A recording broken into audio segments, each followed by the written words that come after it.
Let's welcome party leader, Prime Minister, Dr. Andrew Holness.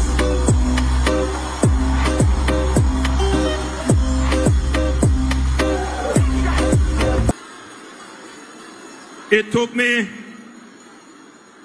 8 minutes from the top of the road to get into the National Arena. The place full.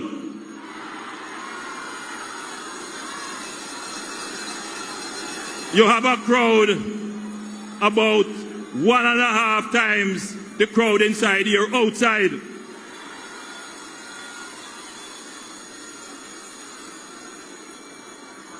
Somebody or something go stir up Labour Party ants' nest.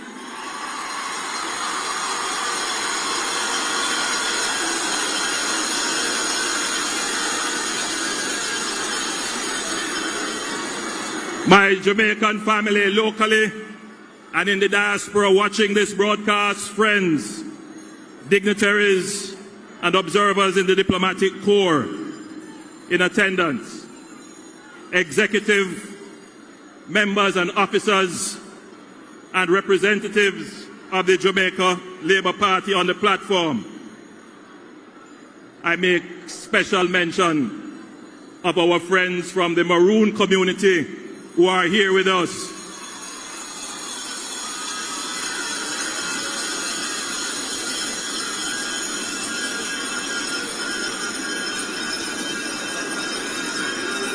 And you,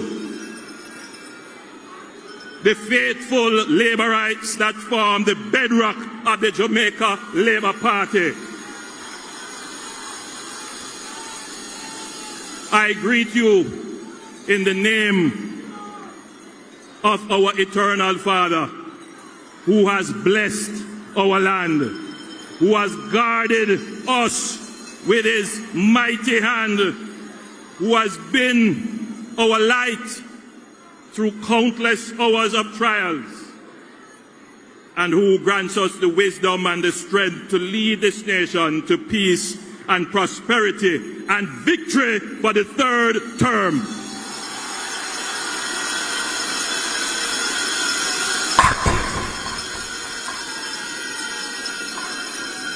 We are a young nation, but as a people, we have been in a long struggle to secure our freedom, political independence, which we have done. Today's struggle is about achieving our economic independence. Our national hero, the Right Excellent Marcus Mosiah Garvey, believed in achieving economic independence. He said, Jamaica should become the headquarters of a great industrial, commercial, and cultural movement. We want to be able to employ our own people, to build up our own business, to create wealth for ourselves. We must have a people with a self-reliant economic base. We must build the foundations of our economic system. Marcus Garvey would be proud of what this government has achieved today, fulfilling the vision of economic independence. More Jamaicans are employed now than at any time in our history. Our national debt, which was driven up by the PNP, as high as 146% of GDP because of FinSAC, high interest rate policy, and loss-making public bodies. The good management of the Jamaica Labour Party administration has cut the debt in half to 74% of GDP. We have a stable exchange rate backed by the highest central bank reserves ever in the history of Jamaica. We have had consistent growth. And when we have been hit by shocks such as pandemic, storms and hurricanes, we have been able to recover quickly. This speaks to a new quality of the Jamaican economy developed by this administration which never existed before, and that is resilience, the ability to withstand shocks and difficulties and recover quickly and even more stronger than before without relying on borrowing or external help. Marcus Garvey would have been proud, very proud of our resilience and self-reliance as a nation and as Jamaicans and Labourites. You can be proud of what your government has achieved.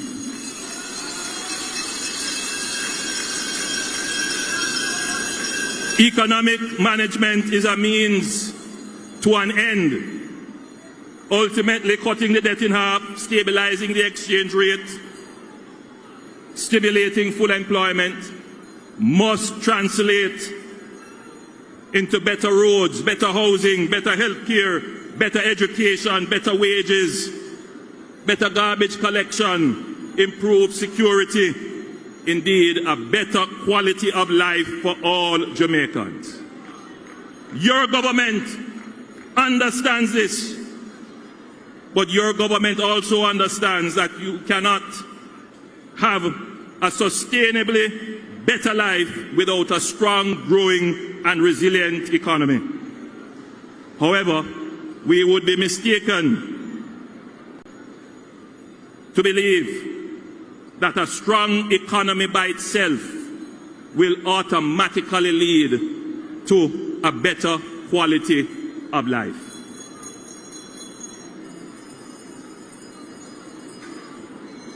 To get the better quality of life from the good economy, we must be active and strong in pursuing the interests of the people.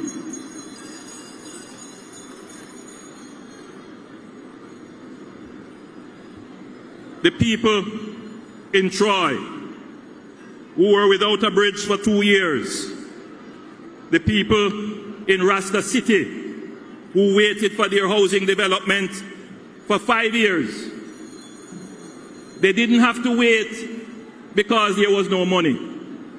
We had the revenues from the economy. But what delayed their improved quality of life? What delayed it was bureaucracy, inefficiency. Things just take too long to get done.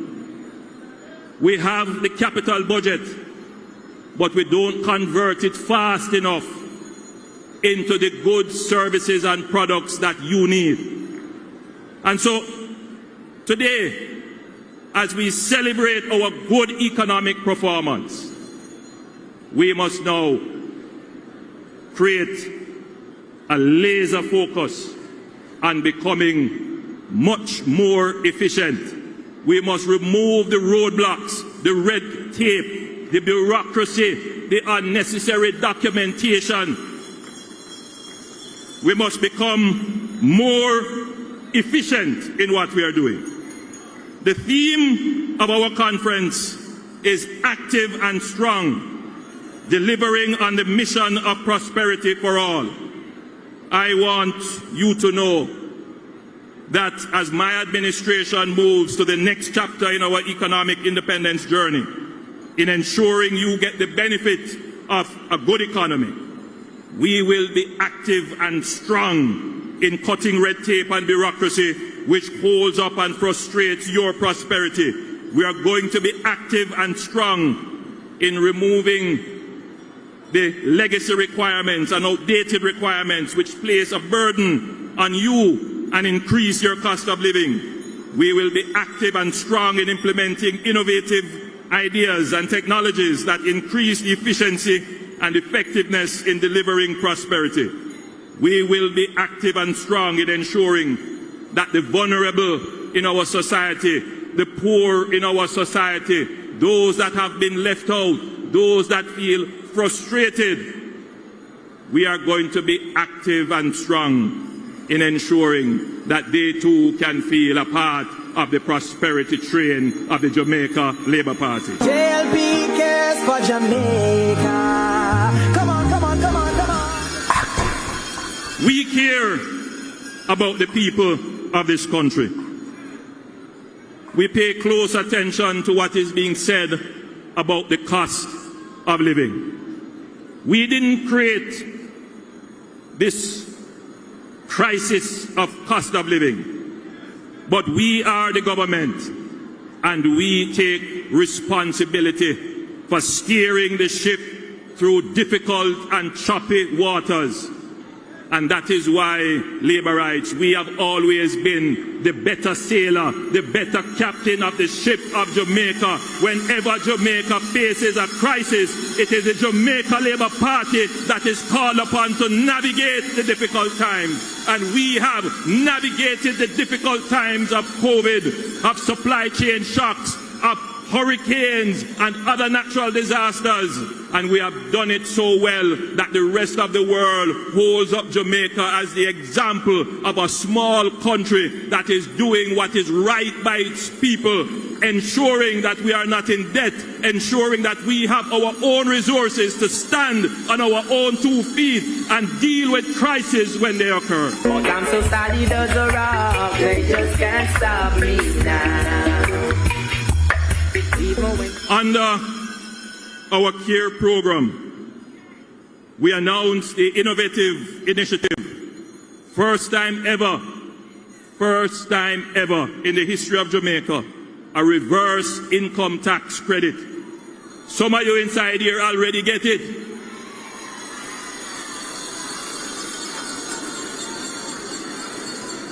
We will be giving back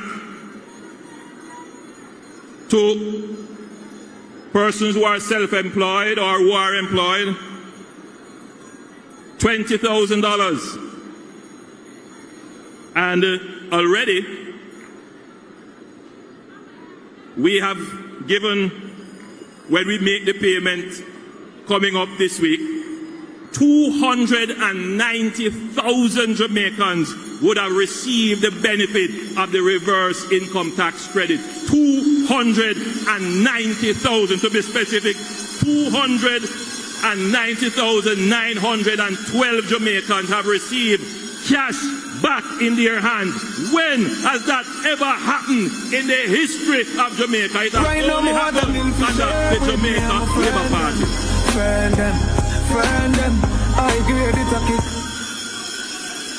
And this is to complement the increase in the income tax threshold from 1.5 million to 1.7 million for high income earners. Over 200,000 persons who earn above 1.7 million would benefit from the income tax threshold. We have increased PATH benefits by 30% in the last budget, and that benefited 236 PATH beneficiaries. Some of you are inside here, but you imagine 236,000 Jamaicans benefited from that increase. And we did all of this because we understand the impact of food prices, particularly on you. There are a set of persons, however, that we have not fully captured in our Care Give Back program. These persons are not registered on PATH. When we walk in the campaign, we meet some of them. They are not part of our social pension system.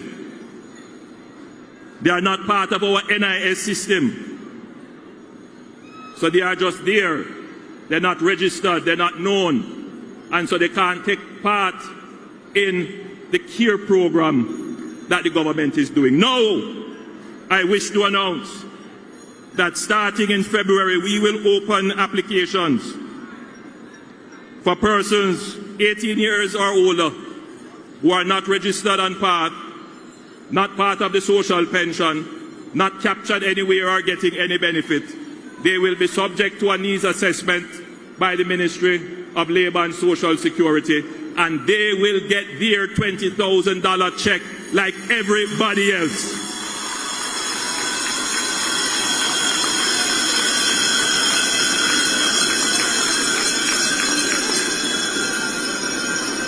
But this will also ensure that after they register, they remain on our register, that they get identification, that we can place them permanently on path or permanently on the social pension or permanently as NIS beneficiaries. We are going to ensure that every single Jamaican that is in need of help and assessed to be so gets the help they need from the government. We care about your electricity. We care that your electricity costs are a significant part of the cost of living that you face. Everybody complain about their electricity bill. Everybody. It is estimated that only 70% of Jamaican households can afford to pay their electricity bills. So you can understand why we have so much throw.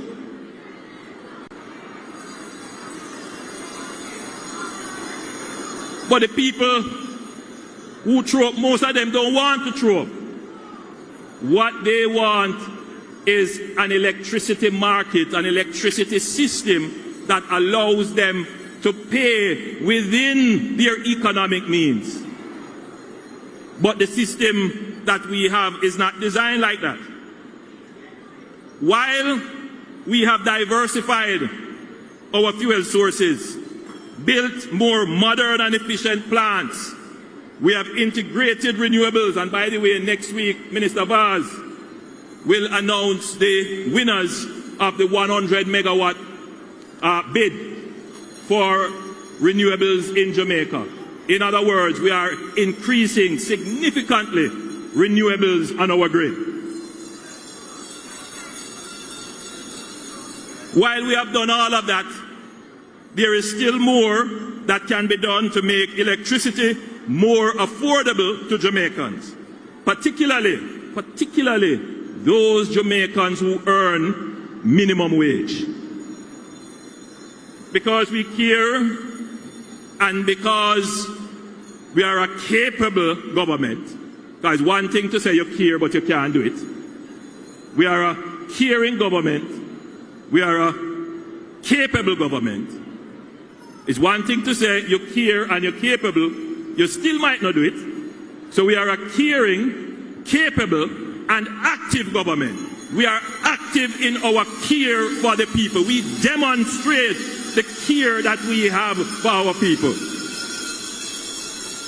And we're not just active in a weak and fenke way. No, we are active and strong in demonstrating our care for the people of Jamaica. We are going to transform the fiscal structure of the electricity market in Jamaica to ensure that it aligns with incentives, reduce the cost of onboarding, and increase options to the consumer. Listen to this one carefully. After the next budget, which is in March coming up, the government will reduce GCT on electricity from 15%, which it is now, to 7%.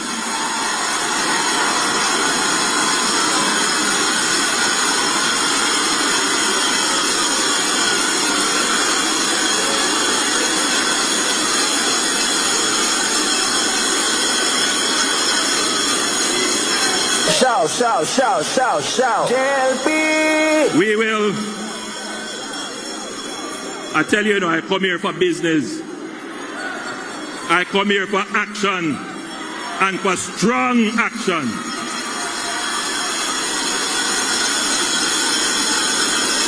We will remove the non-tax threshold and replace this with an incentivized, compatible rebate of GCT for persons who use 200 megawatts or less per month. This will allow the rollout of prepaid electricity purchase, which was implemented many years ago, but has remained only a pilot. You know how many people want to get on the prepaid system, but because it is only a pilot, you can only get it in some places, and sometimes it's not offered. Now, the JPS will be required to roll out prepaid meters nationally, particularly in vulnerable communities. JLP cares for Jamaica. Come on, come on, come on, come on. Yes, so prosperity start. With the simplified GCT arrangement, the JPS will also be required, listen to this one carefully now, to introduce time of day pricing of electricity. You know what that means? Time of day pricing. This means customers can benefit from better rates by arranging how they consume electricity in off-peak hours. So, you know, the peak hours is usually in the evening when everybody come home from work. Electricity high, cost high. But now, the JPS can say, all right, if you use most of your electricity in off-peak hours, you pay a lower rate. So you have the option now of economizing how you use electricity. But it is also better for the grid, because right now, in peak time, everybody is using the grid, put stress on the grid. But if you can evenly distribute the use of the grid, it is more economical for everyone. And it also helps with the use of renewables, particularly solar, so you can generate and use at the same time. But we will go one step further. The government will scale up its pilot project of onboarding customers in vulnerable communities through the Community Electrification House Wiring Program, which provides households on the program with electrical outlets, lights and switches, and GEI, that is the General Electrical Inspector certification. This will assist these communities in becoming legal JPS customers.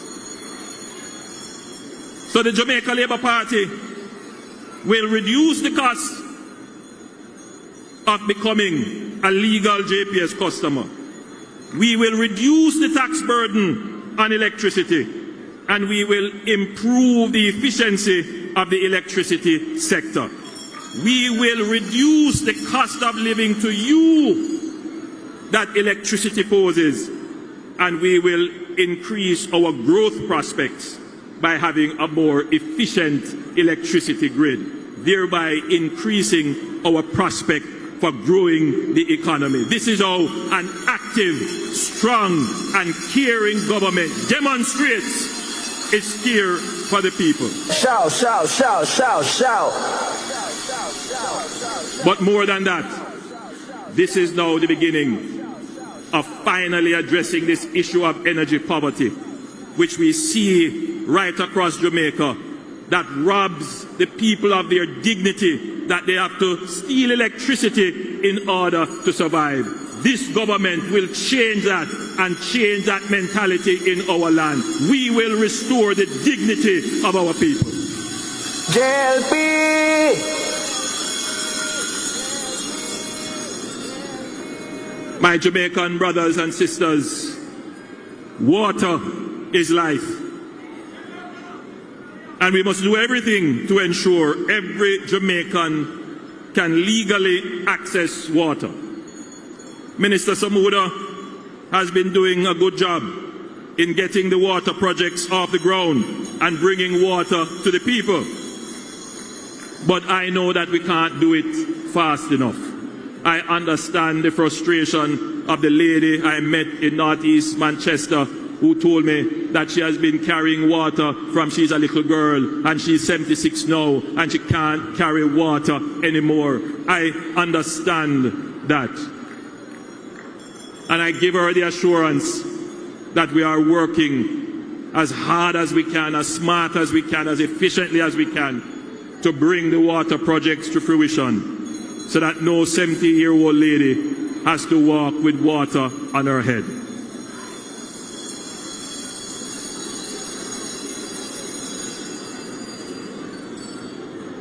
So we are going to move quickly with the capital projects in water, establishing water connections where none exist before. However, where connections are already established, we can also make it easier for persons to connect. I want you to listen to this one carefully. For persons who have been disconnected from the NWC water supply for debts 2 years or more outstanding, who are pensioners or who are assessed as being in need based on the path beneficiary identification standards, the NWC will write off totally the debt that is owed.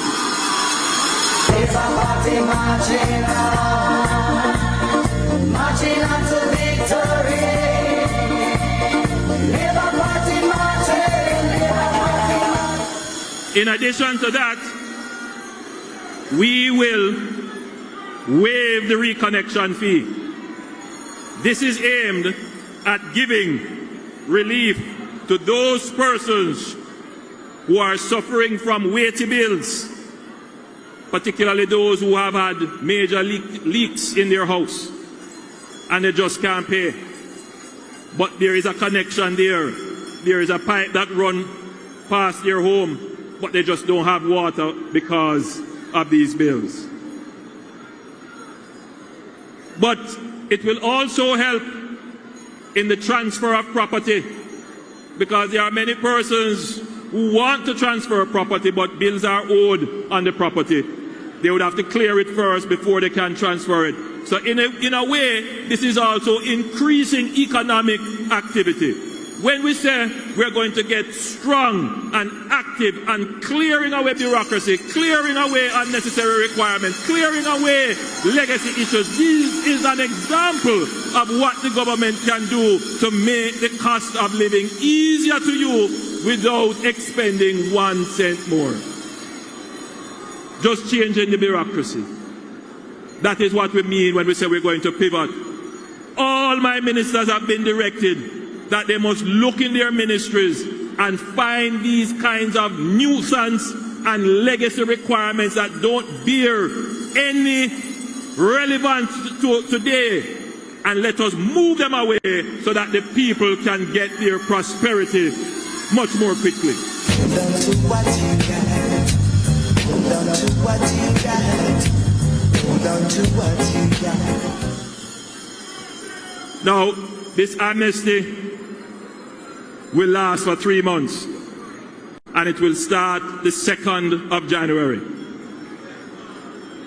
We will not only write off the 2-year-old or older debt, but we will waive the reconnection fee, because the objective is to get you back on the system.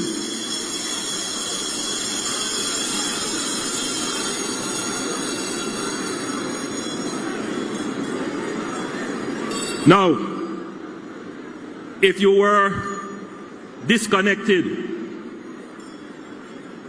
for longer than 6 months, we ask you to come in to the NWC and make arrangements for payment. The NWC will discount your debt by 50%. Shout, shout, shout, shout, shout.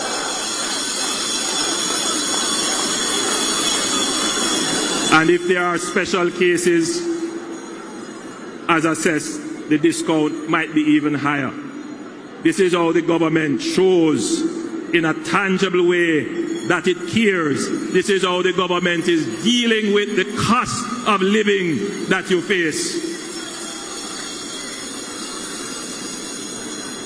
But we will go one step further. For persons who are pensioners who have taken part in this amnesty and who are being reconnected.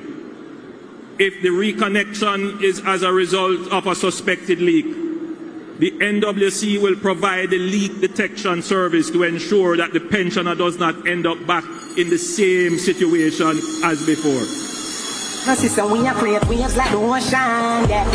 When you're there, better than your son, no, the explosion, and we make the commotion, yeah. The NWC will partner with the Heart Trust NSTA to train leak detection specialists to participate in this program. We care about you, my brothers and sisters.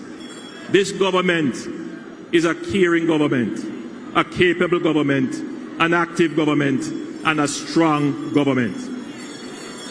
We hear the complaints about public transportation and the cost of transportation. Sit down, Minister Vaz. When I call your name, you stand up.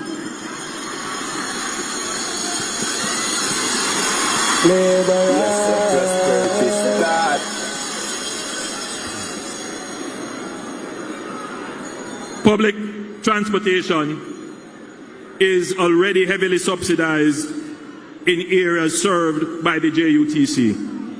Particularly school children who are able to access the service, they benefit the most. In rural areas, however, school children, students, do not systematically receive this benefit. So there is an inequity in the distribution of transportation subsidy. The government currently does make some provisions to certain schools to offset the cost of transportation to students. However, the arrangement is not universal or evenly applied. The Jamaica Labour Party government will fix the problem once and for all and ensure that all our students benefit from reduced transportation costs.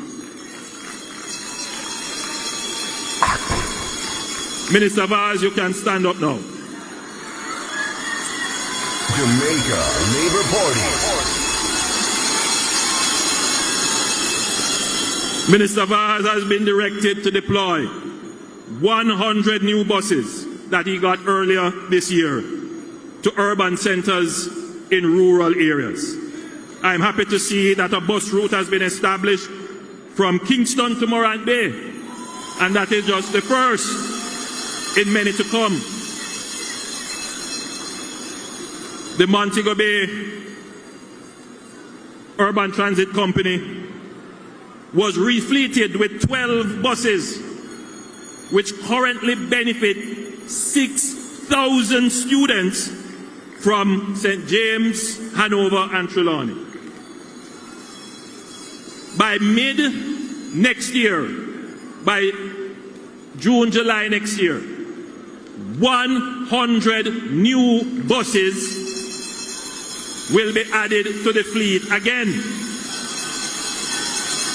What we do on that day is to vote. These are the CNG buses, the gas buses,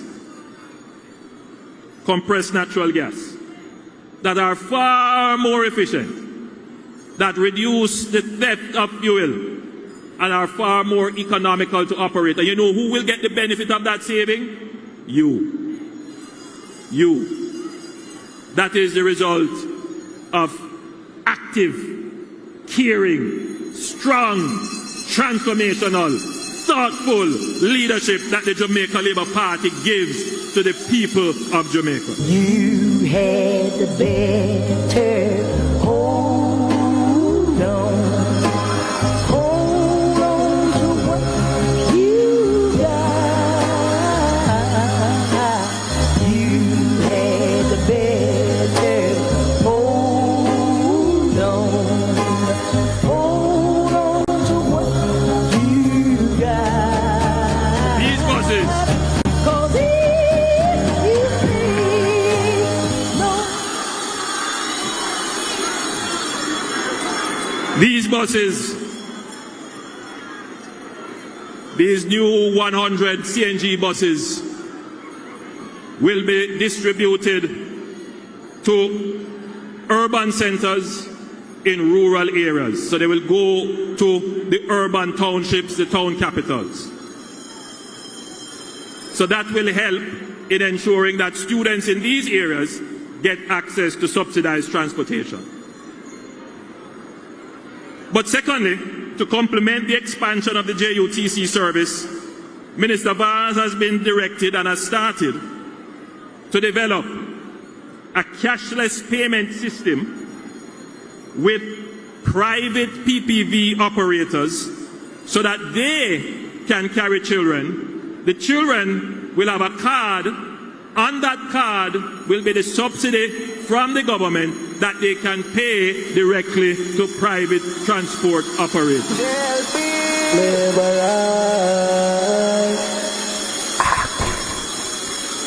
This will further extend the subsidy to rural communities and rural students so that there is equity in the society as it relates to public transportation, and that will significantly impact the cost of living that you face.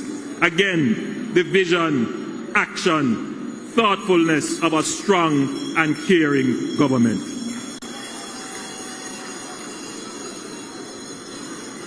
Despite many challenges, including natural disasters, travel advisories, and reduction in global airlift capacity, tourism continues to be the industry that lays the golden egg.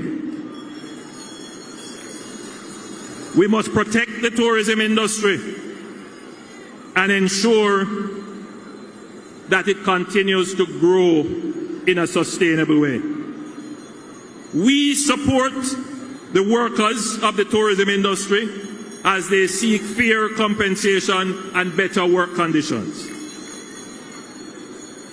We will do our part to facilitate negotiations and to ease the cost of living burden on the workers in the tourism industry as we favorably examine the relief of taxes on tips and make a final announcement in the next budget. I have noted the concerns of other stakeholders in the industry, particularly those stakeholders who are in our craft markets and who were badly affected by the fall off in cruise ship visitors. To lighten the burden that they are currently facing, the government will waive fees for all craft vendors in government-owned craft markets for the months of December and January.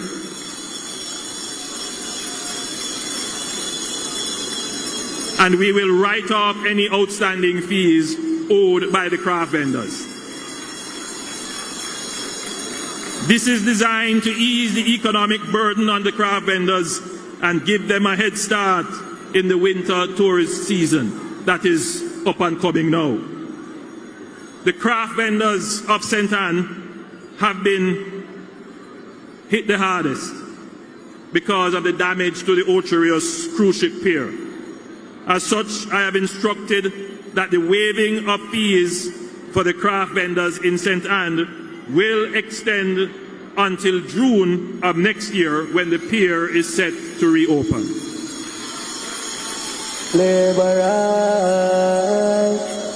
I also want to announce that next year we will begin the tourism work on new social housing program, where the government of Jamaica, through the Tourism Enhancement Fund and hotel owners and operators, we will partner to build social housing for needy tourism workers. Shout, shout, shout, shout, shout.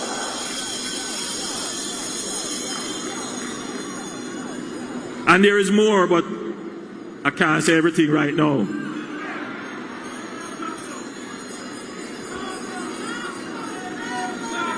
As a matter of great personal concern for me, and you know my love for education, and all of you here either have children in school or are in school, or you are related to someone in school. I am very concerned about the re-emergence of prohibitive auxiliary fees. I am extremely concerned about the re-emergence of prohibitive auxiliary fees. In 2007, this administration initiated what we call tuition-free education, because we believe that every child deserves to access education right up to the highest level. So it really pains my heart as I move around and I hear parents complaining about fees. I understand that the cost that the schools face to provide quality education can be expensive. I understand that. But I want to remind school administrators that non-payment of fees should never prevent a child from accessing education.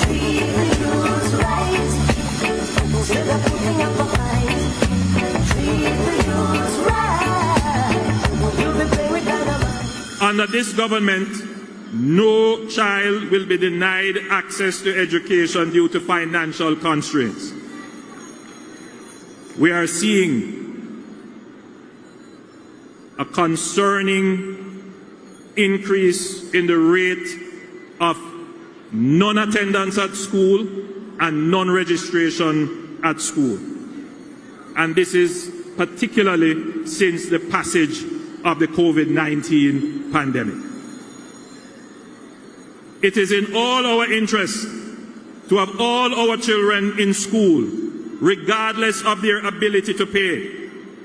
If you keep poor children out of school by enforcing prohibitive fees, then we are also increasing the likelihood of their children not having the life chance of going to school. In other words, we are perpetuating generational poverty. I have asked the Minister of Education to strengthen, refocus, and re-emphasize the capacity of the Ministry of Education in truancy. Every education officer is effectively a truancy officer, and the law provides for the deputizing of appropriate personnel as truancy officers. I have asked the Minister of Education to establish specific truancy officers in all regions. They must go out after examining their register and see who is not attending, knock on those doors, find those students who are not attending school, and bring them back to school. The government stands ready to provide the support for those students. We cannot allow students to be out of school.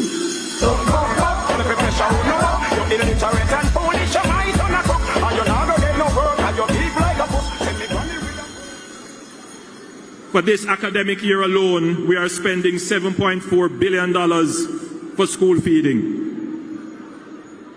This is a massive increase in allocation for the nutrition of our students.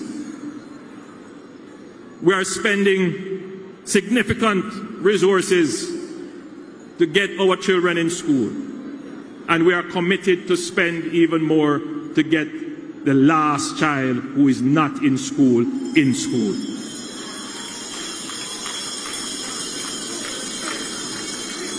My Jamaican family, I have so much to say, and I feel like the Bob Marley song. So much things to say right now, we got so much things to say. They got so much things to say right now. They got so much things to say. They got so much things to say right now. They got so much things to say. prosperity. But I think I have substantially whetted your appetite. I think you have seen that your government is not only capable of managing the economy well, but our government truly has a heart that cares. We create the cash and we create the care. We are therefore the consummate government. The Jamaican people can see that it is one thing to listen to a bag of mouth and a bag of promise, but nothing that I have said here is a promise. All of what I have said here is happening, about to happen, or will happen shortly. All them attack, all them attack. You see all them attack, all them attack, all them attack. I to the wall them attack. Them no bad like me. Yes, so prosperity start. Jamaica today is a different place from Jamaica 10 years ago. And I am very pleased to be with you on the journey in transforming Jamaica. Yes, there are still challenges. Yes, there are still hardships. Yes, we see that there are inequities. Things may not be fair. But it depends, my friends, on the perspective you take. If you take the view that the glass is half empty, then you are looking at the bottom. Your head is cast down. But if you take the view, like all laborites, optimistic, positive, prospecting, that the glass is half full, then you are looking upwards.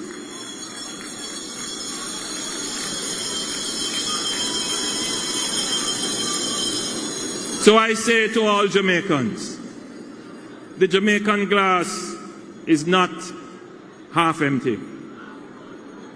We are filling up that glass very rapidly, and now we are turning our attention to ensure that it overflows for you. Jamaica love, we wanna feel Jamaica love. Jamaica is in such a different place that for the first time, a party leader can make a speech to his conference, to his supporters, and only barely mention the other people, the opposition.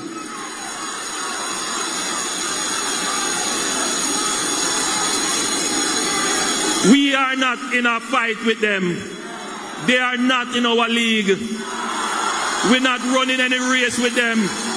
We have too many things to show. We have the achievements. For the first time ever, a government can campaign on what it has achieved.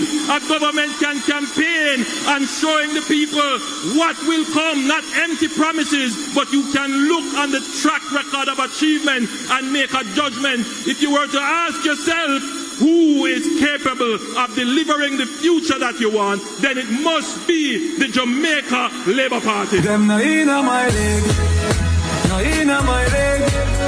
Them I put a little bit of money, carry somewhere, and after them I leave. It comes down to one thing, my friends, one thing.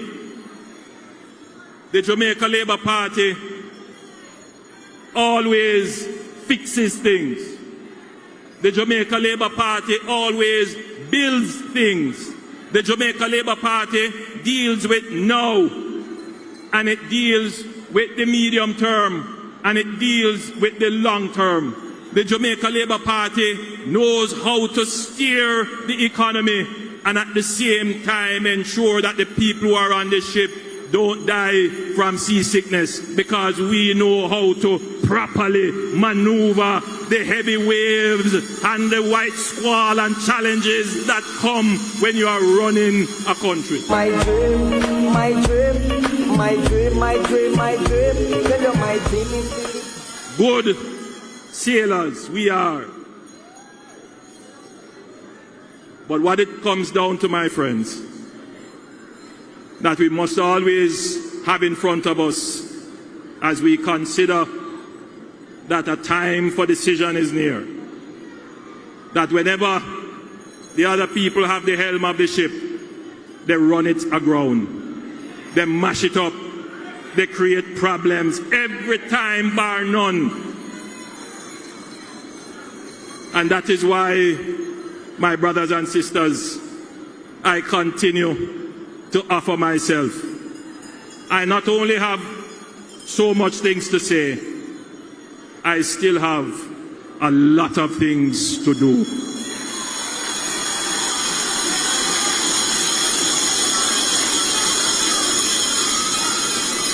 I have given my life to Jamaica.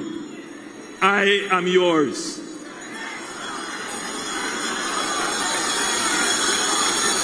Jamaica was never an afterthought for me. I have been in this thing since I was 18 years old. You know that I have your best interest at heart. You know that I am not going to sugarcoat and tell you any lie. I'm going to tell you as it is. And I am telling you that the Jamaica Labour Party has the energy, has the vision and the ideas. We have the people to continue to change Jamaica. It is the Jamaica Labour Party that is changing Jamaica for the better. Rise to the occasion, look at yourself and say you're strong. You can't stop you. JLP. Right. I charge each and every one of you here today who came from all over Jamaica, from every nook and cranny, from every corner and crevice, to go back and deliver the message to the people. The Jamaica Labour Party is the best choice for leading Jamaica. The Jamaica Labour Party is ready for the third term, and with your support and your help and God's blessings on us, we will form the government for the third term. God bless you. I love you all. Get home safely.